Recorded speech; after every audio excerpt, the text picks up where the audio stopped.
Nesse vídeo eu vou te dar 4 dicas cruciais que vão te fazer perder 1 quilo por semana.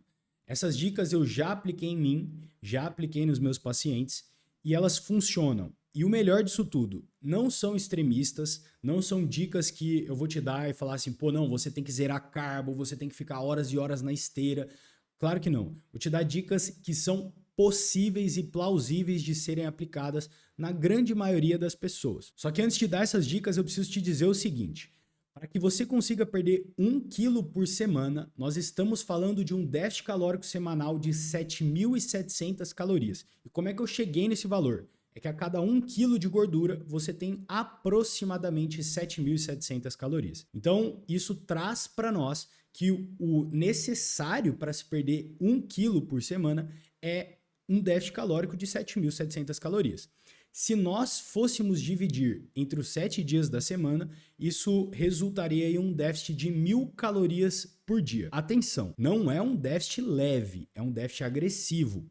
Há grandes chances de ter um aumento de apetite bem considerável, ter uma perda de massa muscular considerável se você não aplicar as estratégias que eu vou te passar aqui. E número 3, há chances de você não conseguir perder esse 1 quilo por semana, justamente porque é uma estratégia agressiva.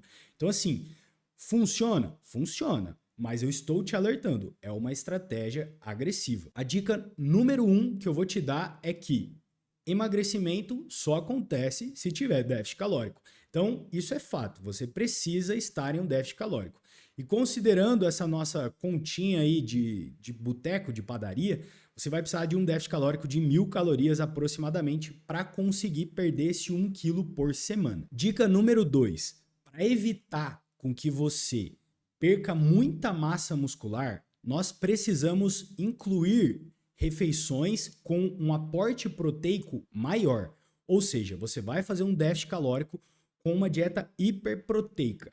Quanto de proteína você vai usar? Nossa recomendação é de 1,6 a 2,2 grama quilo quando a gente está falando ali de manter, preservar e até ganhar a massa muscular. Contudo, quando o déficit calórico ele é mais agressivo, convém para nós utilizar uma quantidade a mais de proteína. Então eu sugiro que, se você tem uma massa muscular maior, fique mais próximo do 2,2 grama quilo. Entre 2 e 2,2 grama quilo de proteína dia vai ser ótimo. Agora, se você tem menos massa muscular, mas tem bastante gordura corporal, uma obesidade, por exemplo, tudo bem você utilizar menos proteína, até porque se tornaria inviável. Imagina que você tem 100 quilos. Você vai precisar, se você utilizar 2 gramas quilo de proteína por dia, 200 gramas de proteína. Cada 100 gramas de frango, a gente tem aproximadamente ali 32 gramas de proteína. É assim, uma quantidade bem viável de se comer, considerando só o frango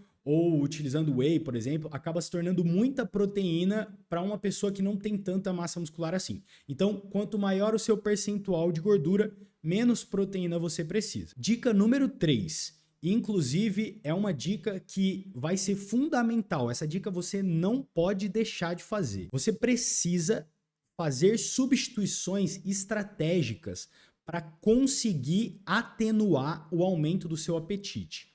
Vou traduzir para você com exemplos. Troca arroz por batata inglesa. Por quê? Porque a quantidade de carbo que tem na batata inglesa comparado ao arroz é a metade. Então, se você vai usar 100 gramas de arroz, que vai te proporcionar 28 gramas de carboidrato, você conseguiria utilizar entre 230 e 250 gramas de batata inglesa para te ofertar os mesmos 28 gramas de carboidrato. Por isso que escolher alimentos que possuem uma carga glicêmica menor é mais vantajoso no processo de emagrecimento. Vou te dar sugestões de alimentos que vão te ajudar. Então, uma opção de substituição é trocar o arroz por batata inglesa. Outras opções. Existe uma classe de frutas que eu apelido carinhosamente de 3M, que é morango, melão e melancia. Essas 3 frutas são baixíssimas em calorias e possuem um volume de comida muito grande. Ou seja, assim como a batata inglesa você consegue consumir uma quantidade muito maior comparado ao arroz, com essas 3 frutas, você consegue comer muita fruta, muito volume de comida, continuando com uma ingestão calórica bem baixa. Portanto, opte por morango, melão e melancia. Se você quiser incluir mais outras duas que também possuem uma baixa quantidade calórica, você pode incluir melão e abacaxi. Essas 5 frutas são excelentes em um processo de emagrecimento porque elas possuem uma quantidade calórica bem baixa comparado ao volume de comida que você vai colocar no seu prato. Outro alimento que é importantíssimo que você tenha na sua refeição é o feijão. Então, se você utilizar leguminosas de modo geral, né, feijão, grão de bico, lentilha, eles possuem um aporte de fibras muito grande e as fibras, elas retardam o esvaziamento gástrico, a velocidade com que você tem o esvaziamento gástrico. Basicamente, o que vai acontecer é que isso vai retardar o processo em que o seu estômago esvazia e aí, consequentemente, você tem menos secreção de grelina. Grelina é o hormônio responsável por fazer a sua barriga roncar, sabe? Quando você tá com muita fome. Então, quem tá atuando ali é a grelina. E basicamente, quando você consome frutas, legumes, vegetais de modo geral e leguminosas como o feijão, você vai ofertar um aporte bem alto de fibras e essas fibras, elas vão fazer com que o esvaziamento gástrico ele demore mais para acontecer e, consequentemente, a sensação de saciação na refeição e a saciedade ao longo do dia serão maiores. Agora que você já entendeu que precisa fazer um déficit calórico de 1.000 calorias por dia, pelo menos, fazer uma dieta hiperproteica e fazer escolhas alimentares mais inteligentes visando um aumento de frutas, legumes, para ter um aporte de fibras maior, para te trazer mais saciedade, vamos para a dica número 4. A dica número 4 é o seguinte: não tem como você preservar essa massa muscular e ter um emagrecimento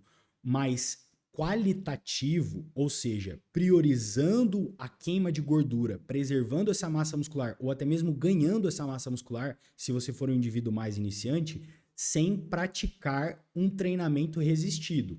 E isso eu quero dizer que você vai precisar fazer musculação, por exemplo, porque é lá que você vai conseguir construir músculo e preservar a sua massa muscular. Então a quarta dica é o seguinte: você precisa fazer musculação ou algum tipo de exercício que tenha esse treinamento resistido. Calistenia é uma opção, João? Calistenia ela tem um problema que a sobrecarga progressiva, a progressão de carga, ela é um pouco atenuada, porque você fica meio que privado a só o seu peso corporal.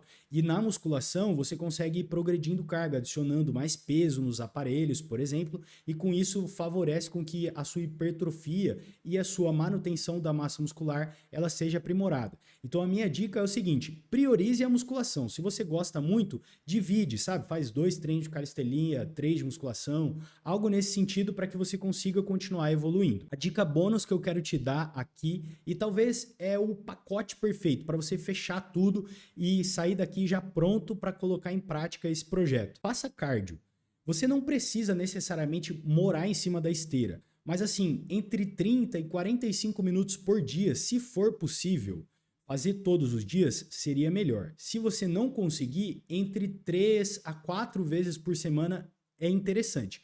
João, não tenho tempo. Cara, faz HIIT. HIIT você vai conseguir quase atingir ali a mesma quantidade calórica de gasto que você teria com uma caminhada mais acelerada de 30 a 45 minutos e um tempo mais reduzido. Então você tem essas duas opções. Faz uma caminhada acelerada ou um leve trotezinho de 30 a 45 minutos ou faz HIIT que você consegue atingir esse gasto energético bem proporcional em menos tempo. E por que é importante você fazer esse cardio? Não é só pelo gasto energético, porque o gasto energético por si só já é muito mais relevante comparado à musculação, porque você não para durante o exercício. Na musculação, a gente passa mais tempo descansando entre uma série e outra do que realizando atividade física. Por isso que o gasto energético do cardio é muito maior do que na musculação.